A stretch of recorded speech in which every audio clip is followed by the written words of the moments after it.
My name's Ian McQuinney. I live on Dryland, Badachrow in Gairloch in Wester Ross. I've been a fisherman now for 31 years.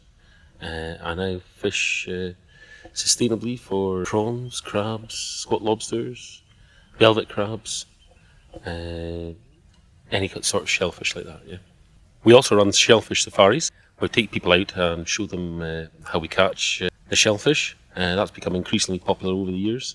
Basically, people are a lot more aware of where their food comes from and that kind of thing. You know, you can't get more organic really than something that's been crawling about in the seabed and then it's pulled up that morning or that afternoon, and then you can take it home half an hour later and cook it and eat it. You know, it's just a fantastic way of getting your food, yeah.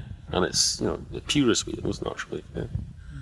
I think farmers markets are great. It's a win-win situation for the customer and for the producer like me, because I get more money for my stuff, but the customer actually gets a far better product at a far cheaper price because there's no middleman involved. Most of the boats that fish out of Gairloch now are dedicated creel fishing boats, yeah.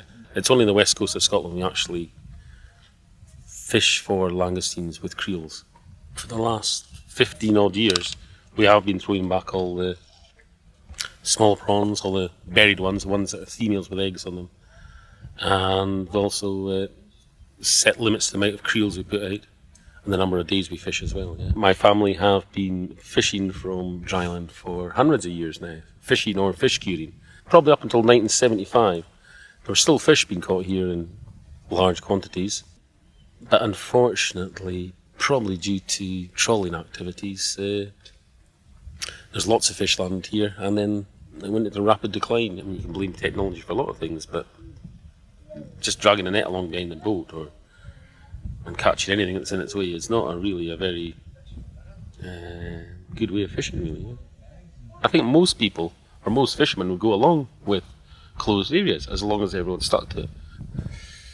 But it's not going to work on you're not allowed to do it, because that's not working just now.